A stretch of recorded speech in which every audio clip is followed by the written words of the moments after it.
And I just want to say, before we get into this, help the channel somehow, but that we're going to cover Monica here today, which I'm actually pretty happy we're going to be able to do that, because I'm surprised I haven't really covered her since the very beginning. And as usual, stay triggered. Pew pew. Pew. She's one of my absolute favorite knights. I think she's the prettiest of them all, as far as, you know, this country's concerned.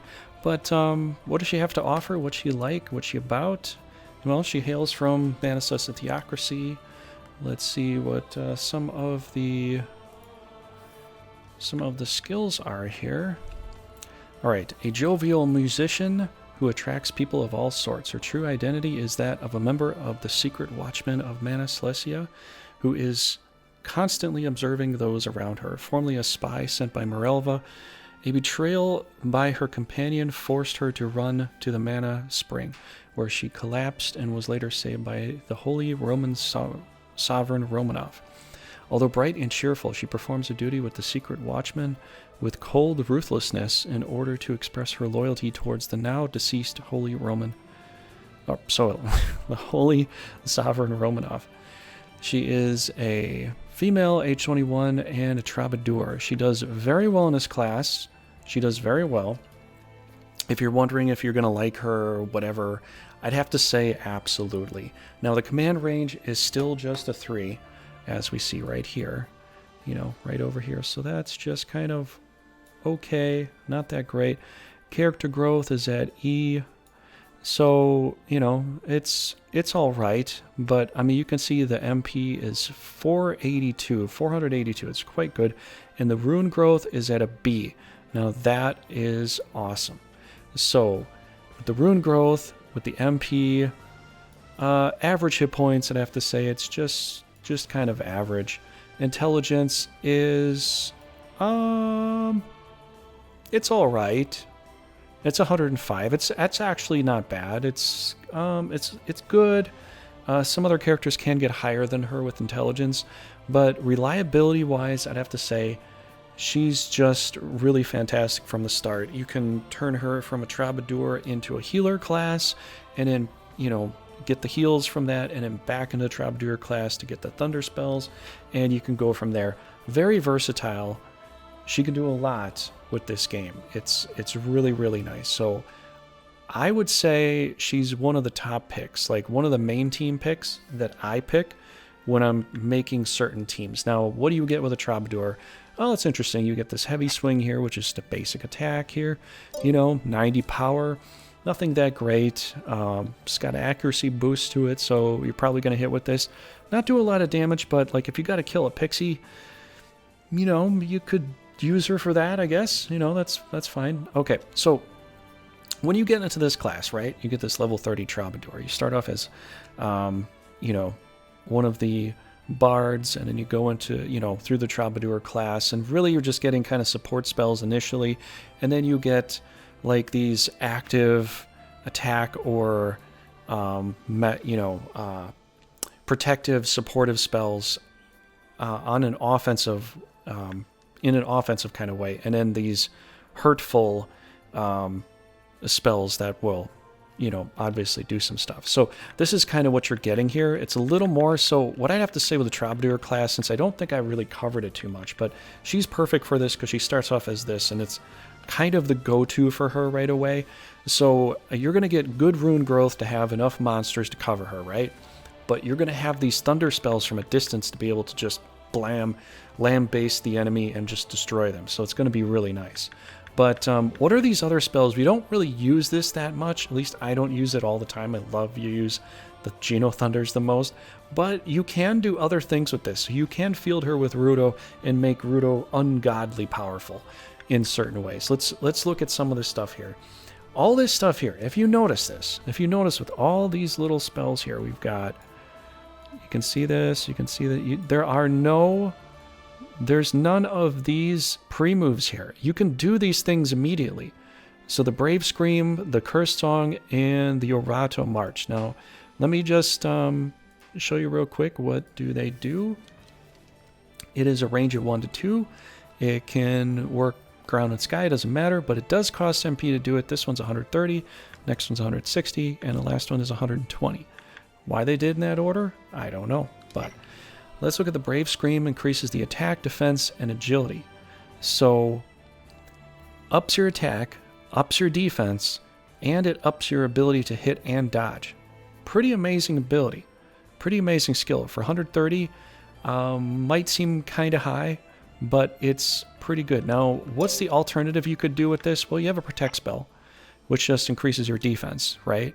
But does it come at a kind of a discount cost, right? Well, if you're looking at Protect, and it just gives you defense, this one gives you defense, attack, and agility, I'd have to say for twice the amount of the price, so for 2 Protect spells, you get two Protect spells and a little bit more, you get agility, defense, and attack. I'd have to say it's well worth it if you're just going to do something like that. You're just going to protect a frontliner, whether it's your monster that you don't want to die, or it's Rudo or another leader. It will come in handy very, very well. And you can do this on the fly. You can move and then do the spell. You don't have to stand there and do it. It's basically her little guitar. She does, to do it. So it's pretty nice. All right, next up is Cursed Song.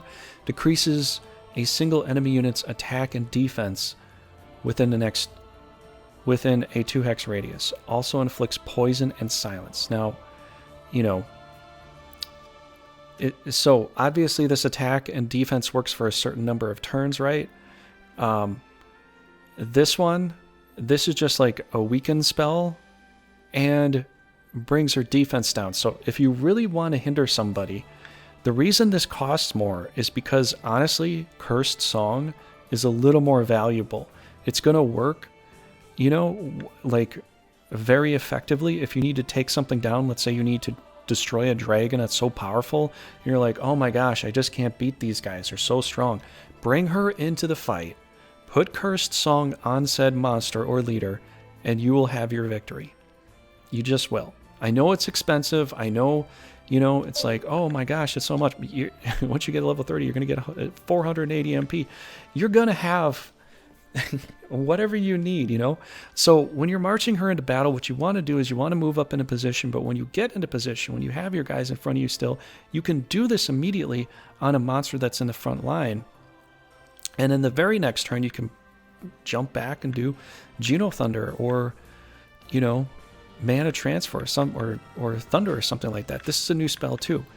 Yeah, Cursed Song is very effective. You can do it on the fly, move up, do it on an enemy and instantly weaken them, and also inflicts poison and silence. I mean, it's massively powerful. It is so underrated. This is one of those very underrated OP things. Well, I don't know if it's OP. You tell me if it's OP or not, but it's one of those really underrated spells that almost nobody ever uses, and nobody really knows too much about it. They just kind of see it and forget it. But if you want to really destroy your enemies, this is an awesome skill right there, because you'll weaken them. The next turn, they'll take a poison dot, and so on and so forth, and they'll be silenced too. So if they could cast magic like a demon or something, they can't. And you'll just wipe it out, So anyways, Cursed Song, the reason it is 160 MP is because it is so good. It is so good. It is that good. All right, let's look at Oratio March. I think this is the last one you get here, or maybe this is the second one. I kind of forget, but you'll get these skills once you hit Troubadour. You'll have all these spells that you can do. Grants an extra action to one ally unit within a 2-hex radius. So this is essentially React. You get React. It costs 120. It's actually less than the 126, I believe it used to be, for React in the original game. I believe React is still here with the hairy fairies, but I think they're 136. So this is the cheapest React spell that you can get in the game. So if you want versatility and magic, you need to move into the Troubadour class. I'm just saying. If you don't like thunder spells, that's not my problem. My only issue is if you want versatility with being able to give a React spell destroy the enemy directly, put attack, defense, agility on, and then do magic too on top of it with Geno Thunders. You want a troubadour. Okay, so as you see, Geno Thunder is 193 MP, quite effective. It's got a long radius here. You can see where this is, the reach is out to here. But then once it gets out to this reach, then it has like a little bombing space, a little bombing area that it does to hit that. And now you got to be clear, you got to be careful of Geno Thunders because unit targets a single space within 3 hex radius, deals moderate damage to all enemy units within the 1 hex radius of the designated space. Now, I believe it does hit your guys too, from what I remember. I don't know if they changed this, but I think it... Oh wait, no it doesn't. Oh.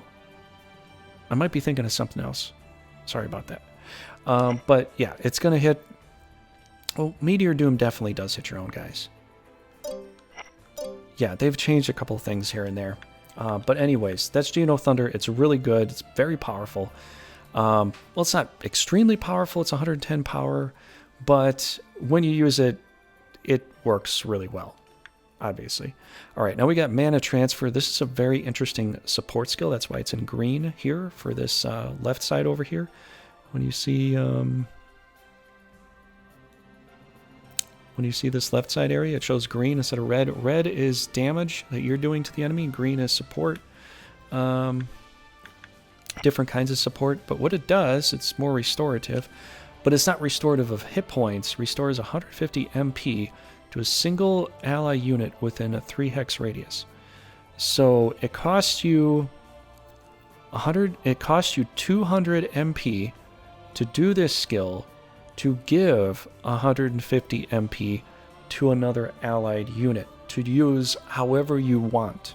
So you could give this to a Phoenix, and then a Phoenix can later on do an area heal once it has its turn available. It's pretty effective. You could give Rudo 150 MP, just transferring it over to him to let him do a clean military rule. I mean, it's pretty effective here. That is pretty powerful. The only downside is you're kind of you're losing 50 MP overall, right? You're just going to lose it. It's just gone. It's not coming back.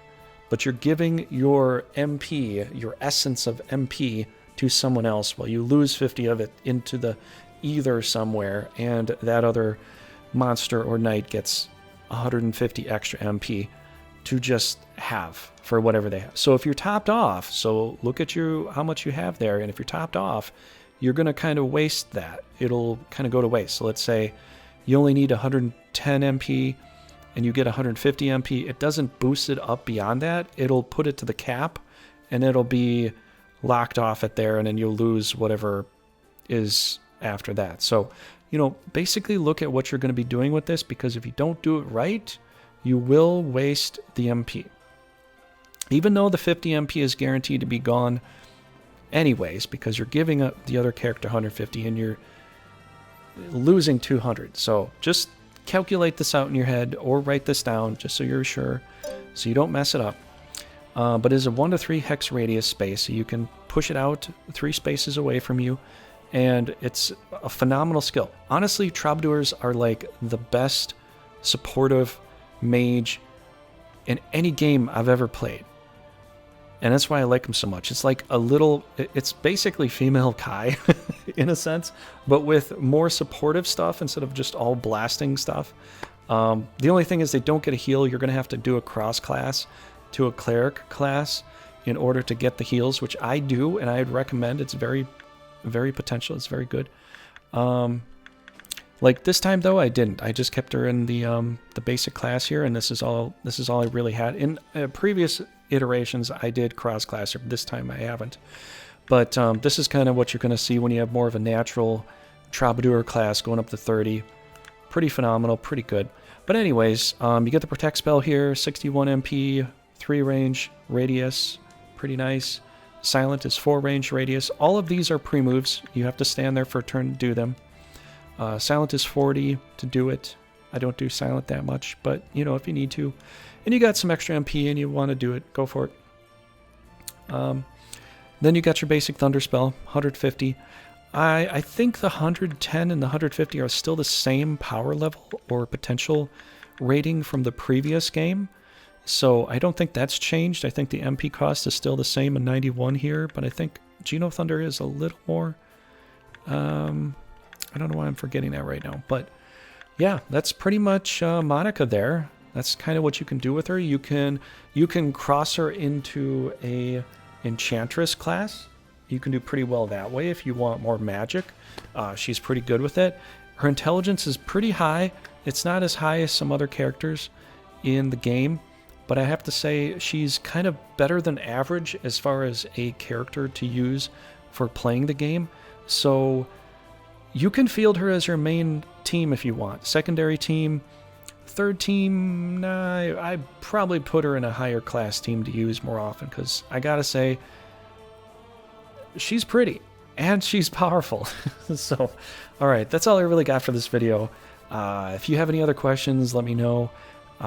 She is a preferred terrain forest, so troubadours prefer the forest, so put her in the forest for some more evasion. The agility is quite high. I think that's something I kind of forgot to talk about, but the agility is quite high, 95. That's pretty good. And the forest coverage, put her in the forest. She'll do pretty well there. And yeah, that's pretty much all I got to say about Monica. I wish I could say more. At some point, I'm going to go into certain classes and cross-classing certain things and do that in a different video. I know I've had somebody ask. I haven't had a lot of people ask. I only had one person ask if I could like do more of visual representation of some of the characters. The only reason I haven't done that so far, and I might in the future, I haven't done it so far, is because there's like, I think there's like 150 characters in the game. There could be. There are a lot of characters. There's well over 100. I just don't have the time to cover all that right now. I can do something like that later, but yeah. So that's all I got for her. I think we're going to cover Jaden up next, and I don't know who else is next after that, but we'll have to see. Thank you for watching. I will see you in the next Brigandine guide video, or check out my other videos that I have going on.